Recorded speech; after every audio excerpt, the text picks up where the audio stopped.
Hi, everybody. Not only is it the final day of BookTubeAthon 2018, it is Lizard Emancipation Day. I am very happy. I have had a tiny, tiny, freshly hatched little zebra tail lizard running around my house for about 4 days. And I put out into the universe a request that I be able to catch it and set it free. And I finally did. Less than an hour ago, the lizard was emancipated. Um, what's amazing is this little critter started out in my hot water heater area, and then hid under my refrigerator, and then hid in my pantry. And every time I went back, with the bowl to try to catch it, it had disappeared again. So, I just put out there, I want to set you free, lizard. And there aren't enough bugs in my house to eat, even though I'm not the world's greatest housekeeper. But you will not survive here. This critter must have been doing like a Roomba circuit trying to find a way out, and actually wound up going down a comparatively long hallway into my bedroom, across my bedroom, and into my master bath. Which, among other things, means that we were probably roommates all last night, and I'm not going to think about that too much. However, um, so the lizard is free. I'm so happy. I love zebra tails. I used to have property in the Mojave, and they would come and visit. And my first day here in the Sonoran Desert, I had one outside on my stoop saying hi. They're wonderful critters. They do not harm humans in any way. They eat lots and lots of bugs, and I love their attitude. If they're threatened, even though they don't really have any defenses to speak of, they put on a really good show, and they hold up their tail up like it's got stingers, and they puff themselves up, and it's like, yeah, bring it, and I love those little guys. So another one of them is out in the world, and before I set it free, I gave it the speech about looking out for the owls because owls like to eat them. So, farewell, little lizard. Um, oh yeah, you books. Okay. Um, yeah, let's talk about books. I still have about 3.5 hours to go. As I'm filming this, it's about 8:20, but I'm going to call it. So my final tally is I met 5 of the challenges.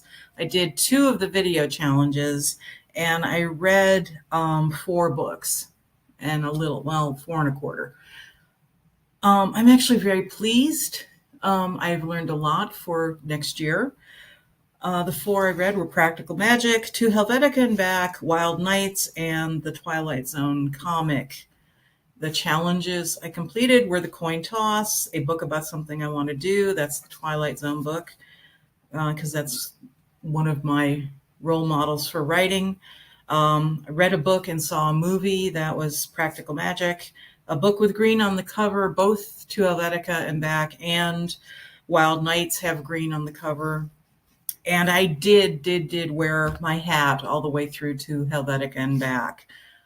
Notes about the books. I already talked a bit about Practical Magic. One thing I didn't mention is it is very slow in the middle. And a lot of people have mentioned this. And even if you like the rest of the book, when it gets to the center part, it does drag. But the ending is quite good. It is, as I said, much more magical realism than a cozy, even though the movie is definitely in the cozy category. From what I've seen in the rules of magic, there's a lot more magic. So it's a little more fun, I hope. As far as I can tell, it's going to be more fun. To Helvetica and Back, I was a bit disappointed. It did something that a lot of cozies do, especially contemporary ones, and this one's a couple years old, in that you can't really solve the mystery before the protagonist does, or even with the protagonist. She withheld a lot of the crucial clues right up until like the last fifth of the book. And then as every crucial clue was revealed, our sleuth would say, "Oh, that's a clue." It's like, gee whiz, and it's kind of disappointing. And that's one of the things that, like the classic Christie's and, all of the detection society rule abiding books do, is they give you enough information to solve the puzzle on your own. And you really couldn't do this with this one. It was a pleasant story. It was a fun story. It's set in a fictionalized version of Park City, Utah. So it's very charming, and it's lots of details about antique typewriters and that kind of thing. But as a mystery, yeah, I give it a solid.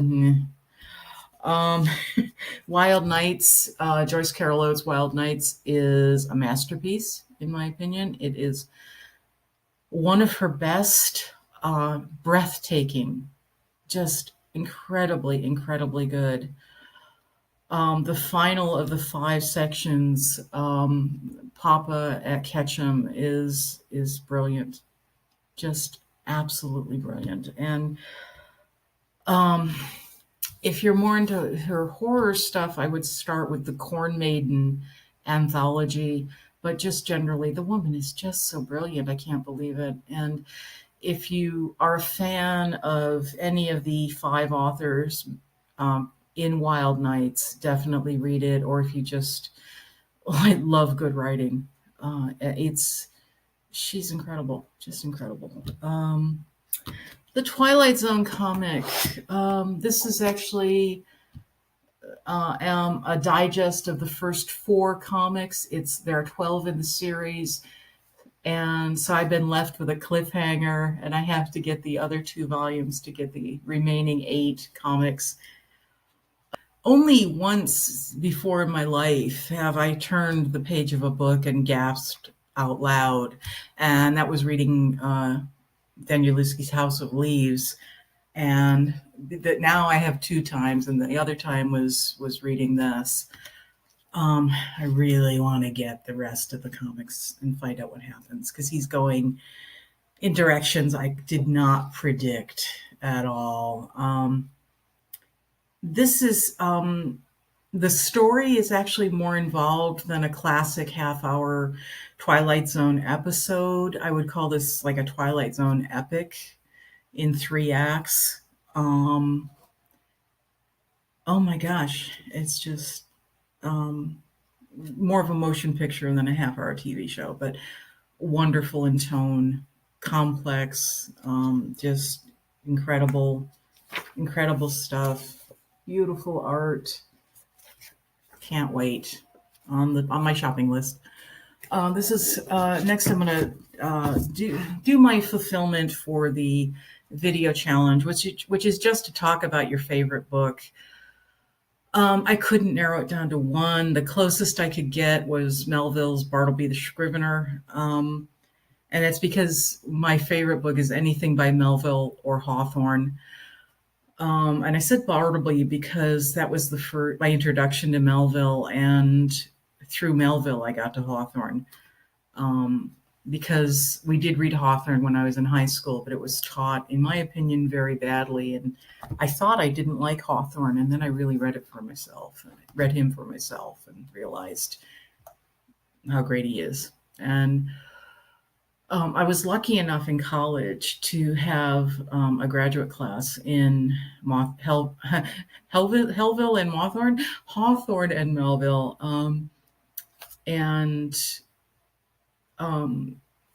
It was the theme was Hawthorne and his mosses. This is a copy, 35 years old, of the essay. Melville was one of Hawthorne's fanboys, basically.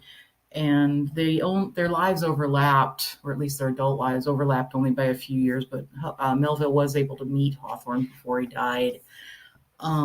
Charles Olson wrote Call Me Ishmael, which is a critical lit crit on Herman Melville, but he also talks a great deal about Hawthorne and his mosses. So if you're into Hawthorne and Melville, definitely, and haven't encountered that essay, or any of Melville's literary criticism, definitely look into them because they're just wonderful. I think Bartleby spoke to me because at the time I was going through really rough stuff and everything had to be interior. I was in a bad position and living with violent and mentally ill people. And I'll leave it at that. But I think Bartleby touches a lot of people because even though he is suffering internally, he's seen, he's cared about. And of course the person who cares about him feels helpless and may even be helpless, but at least he's there. At least he's trying.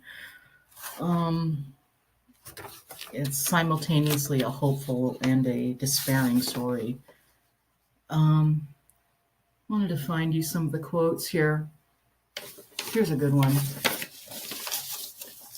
Here's Melville talking about the darkness inherent in Hawthorne's work.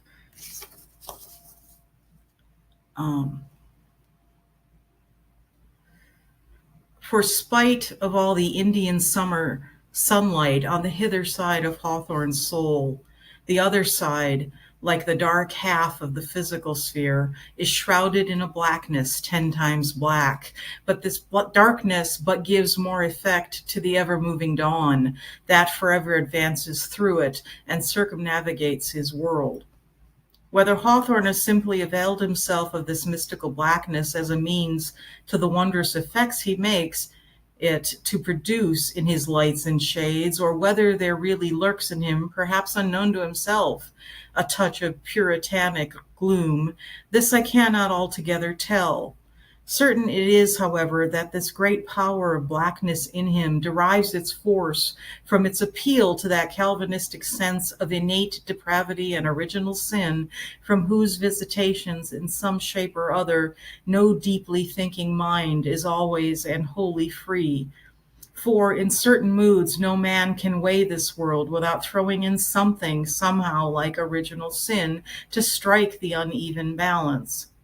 At all events, perhaps no writer has ever wielded this terrific thought with greater terror than this same harmless Hawthorne. Still more, this black conceit pervades him through and through. You may be witched by his sunlight, transported by the bright gildings in the skies he builds over you.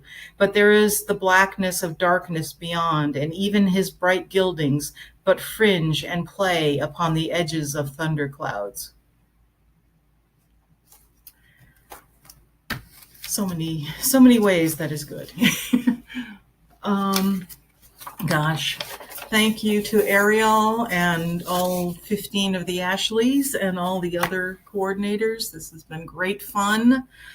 I definitely will be back next year, God willing, and the creek don't rise. I've read, even though I've only read a little over 4 books, that's about 4 books more than I've read in the past month. And I feel wonderfully reinvigorated as far as reading's concerned. Gosh, great fun. I have been not watching many of other people's videos because I'm busy reading and making my own stuff. But what's going to be fun over the next few months is reading what other people did at this time. So thanks again. We will see you next year and keep reading. Bye-bye.